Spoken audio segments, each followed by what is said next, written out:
Magandang araw mga bro. Ito may gagawin tayo. Sony. So ito yung model niya mga bro. Yan. So 55 inches ito mga bro. So plaster lang natin para matesting natin. Sabi ng mayari wala daw picture to.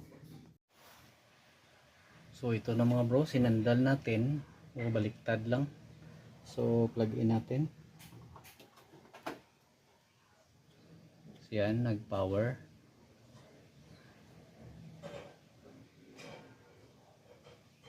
So tama, black screen mga bro. Yan o. So wash out yung trouble. So pag ganito, try natin yung paste natin dito. So shout out nga pala sa mga bago kong subscribers at sa mga walang sawang nagsubaybay sa aking munting channel, Meltronic Vlog. So thank you sa inyo mga bro, mga bago kong subscribers. So buksan natin.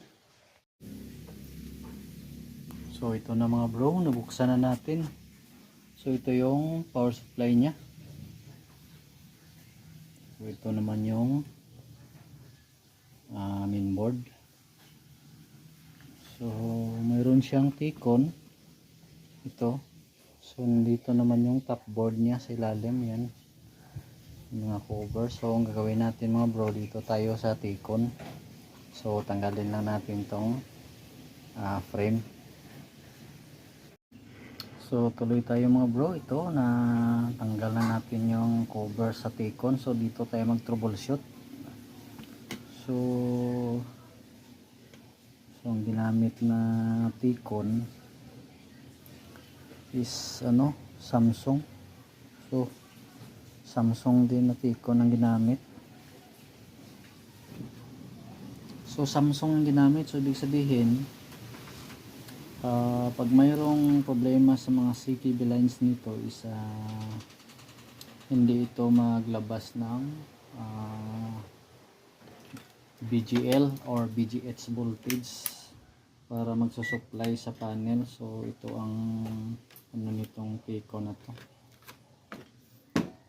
So subukan natin mag-check ng supply.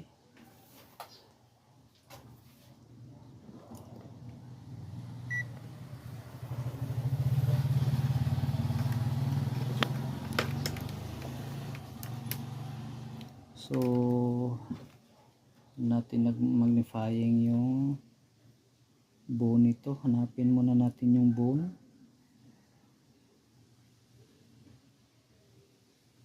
So ito yung bone. Ito yung bone mga bro. So plug in natin.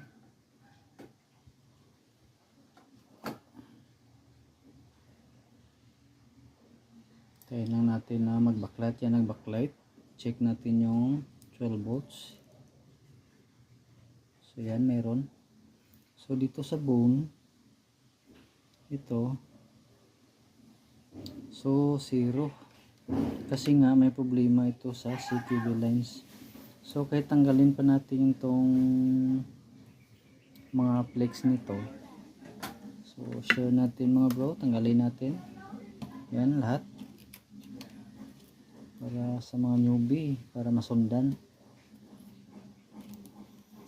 Yan, tanggal lahat yung flex. So sa ibang T-con is pag wala ng load, so automatic mayroong yan, lalabas yung BGH or bone. Sa kanya wala. So ang gagawin natin dito mga bro, share natin. So balik natin tong ribbon pareha kabilaan. Kasi pag walang load, hindi mag-oscillate itong ating DC to DC IC. Ganito yung design ng T-con niya. Tulad din sa Samsung.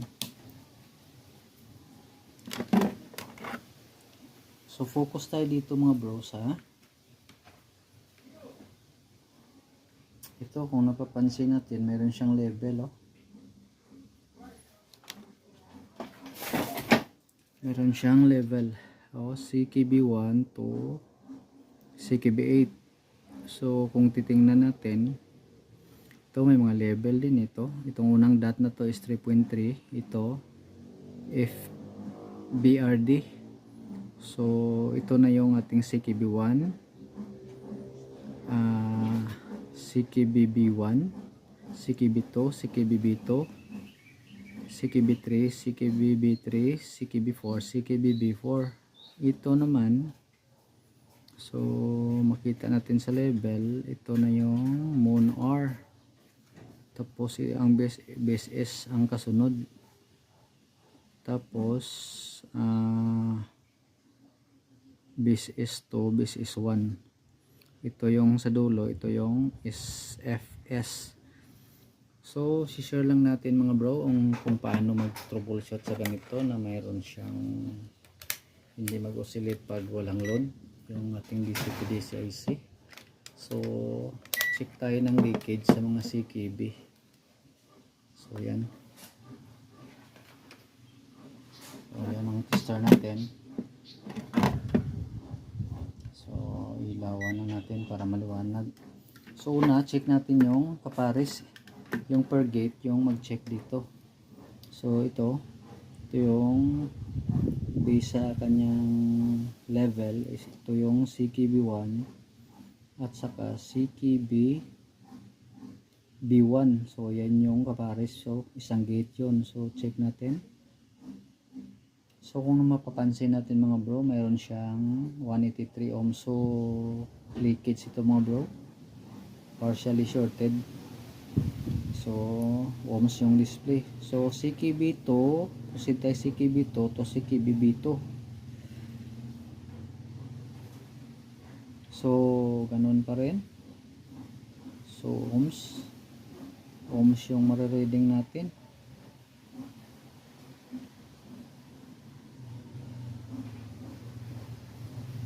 Yan o, ohms o. So, proceed tayo CKB3 to CKBB3. So, per gate yan mga bro ha. So, ito meg. So, okay yung CKB3 natin. So, CKB4 tayo to CKBB4. So, okay din siya mga bro. So, ang problema natin is itong CKB1 at CKB1 at saka CKB2. So, yung kapares. So, paano natin ma-determine? So, ito na yung time na mag-unload tayo ng ribbon. So, first, unload natin dito. So, ito yung steps mga bro. Para ma-distinguish natin kung saang side. Kasi pag load natin, walang display ito. Kasi hindi mag-oscillate yung ating DC to DC IC. Kaya nga, walang load. So, isa din yung design ng engineer dyan. May protection siya. So ito, check natin uli. Focus na lang tayo sa CKB1 at CKB2, yung kapares niya. So sa dalawang gate. So una, CKB1 tayo. So ang kapares nito, CKBB1. So mayroon pa rin mga bro. Ayan o. So like pa rin, CKB2, CKBB2.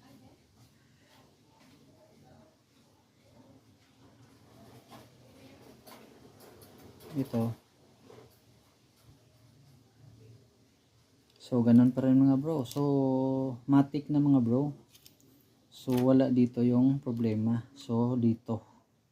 So, balik natin to. Balik natin. Yan. Tapos, unload natin dito. Yan. So, same procedure mga bro. Kahit hindi natin sinaksak, ma-detect natin yan kung saan ang may problema, kung saang side ng panel ang may problema. So, balik tayo sa CKB1. Yung kapares niya is CKBB1. Ito. So, kung napansin natin mga bro, is MIG na yung display. So, CKB2, CKBB2 yung kapares. So, MIG na mga bro. So, ibig sabihin, confirm dito ang may problema. So, alam na natin kung saan tayo mag-focus. So ang gagawin natin dito mga bro, kung mapapansin natin, ayaw masuma. Bakit ayaw masum? Yan, pagpasensyahan nyo ng mga bro, wala tayong high tech na mga ano. Importante yung maunawaan ninyo ang ating sinishare na idea dito. So kung mapapansin natin mga bro, itong nakahiwalay na mga signal mga bro, ito yung karugtong, ito yung mga CKB lines, yan o, kahiwalay. So dalawa ang procedure nito mga bro. It's either i-cut natin itong walo or mag tape tayo. Susubukan nating tape, at least alam na natin kung saan yung may problema. So kuha lang tayo ng tape mga bro, tapos mag tape method na lang tayo para hindi na ano yung board ng ating T-con.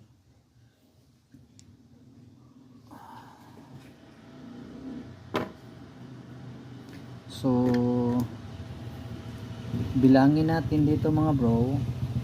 So wag na natin ipakita kung paano magbilangin ito kasi para hindi mapahaba yung video. So post na lang natin, ipapakita na lang natin kung saang pin tayo nag-umpisa at saka yung pinakadulo kung anong number ng pin.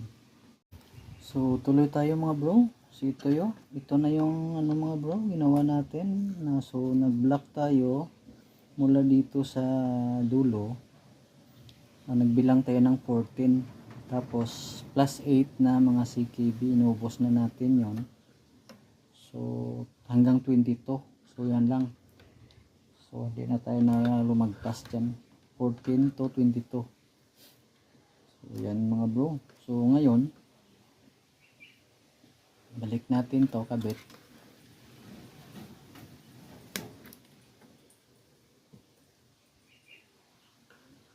So kabit natin.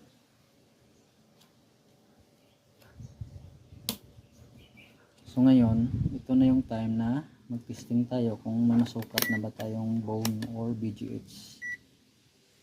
So ilawan na natin. Tapos body ground tayo. Tapos tutok tayo sa bone. So ito yung bone mga bro. So plug in natin kung may masukat na ba tayong supply na requirements ng ating panel. Plug in.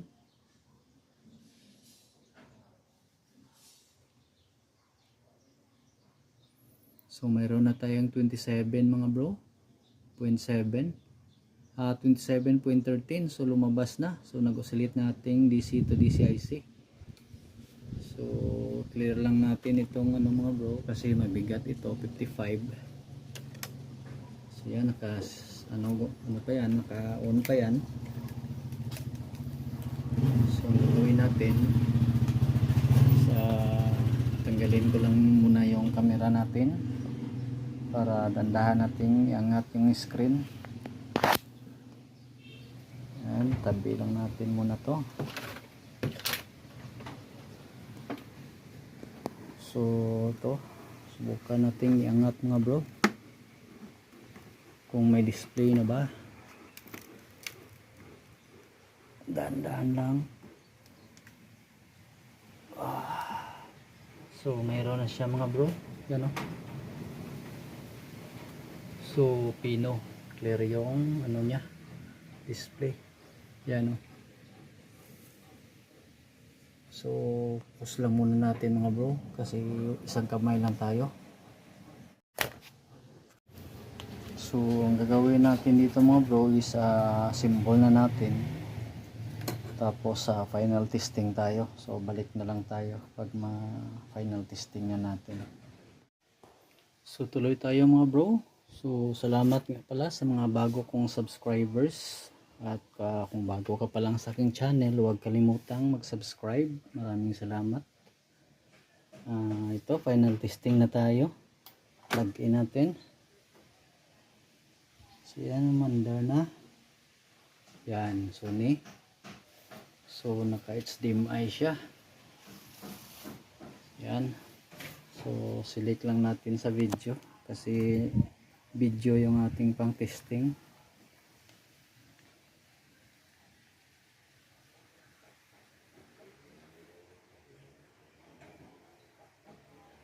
So yan na siya mga bro. Yan. So hanggang dito na lang mga bro. Sana may natutunan ng mga newbie dyan. So maraming salamat mga bro. God bless sa ating lahat.